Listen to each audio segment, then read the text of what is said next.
हा भूलत हवे माया कर ले माया कर ले माया कर ले मोरे जान रे। मन के मतौना हा खोजत है दौना ला कर ले माया कर ले माया कर ले मोरे जान रे।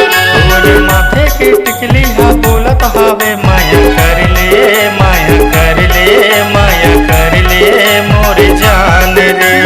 मन के मतौना हा खोजत है दौना ला कर ले माया कर ले माया कर ले मोरे जान रे।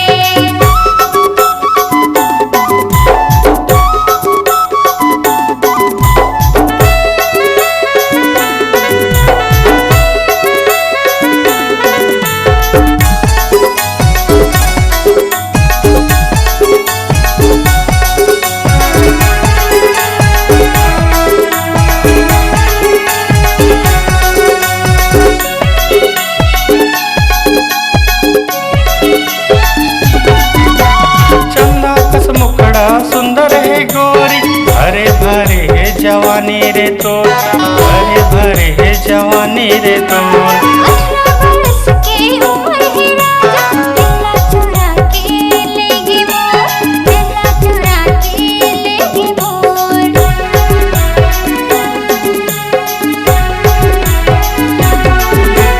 चंदा कस मुखड़ा सुंदर है गोरी भरे भरे है जवानी रे तोर भरे भरे है जवानी रे तोर। 18 बरस के उम्र है राजा दिला चुरा के लेगी मोर दिला चुरा के लेगी मोर। मोरे माया के रानी चढ़ गे जवानी दे दे दिल दे दे दिल दे दे मोरे जान रे। मन के मतौना हा खोजत है दौना ला कर ले माया कर ले माया कर ले मोरे जान रे।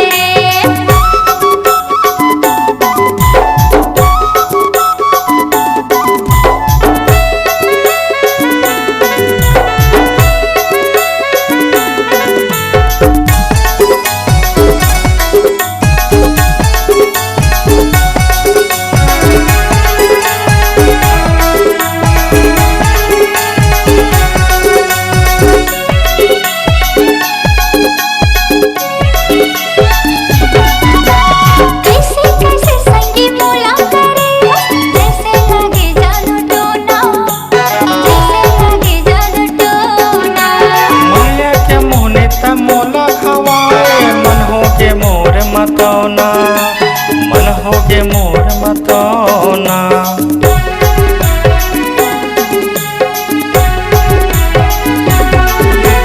कैसे कैसे संगी मोला करे जैसे लगे जादू टोना जैसे लगे जादू टोना। माया के मोहने त मोला खवाए मन हो के मोर मतौना मन हो के मोर मतौना। मोरे पिंजरा की राजा जल्दी से आजा आ रे है हा आ रे चल आ रे मोरे जान रे।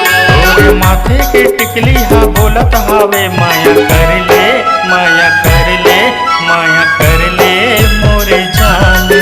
मोरे मन के मतौना हा खोजत है दौना ला कर ले माया कर ले माया कर ले मोरे जान रे। मोरे माया के रानी चढ़ गे जवानी दे दे दिल दे दे दिल दे दे मोरे जान रे। मोरे मन के मतौना हा खोजत है दौना ला कर ले माया कर ले माया कर ले मोरे जान रे। मोरे माया के रानी चढ़ गे जवानी दे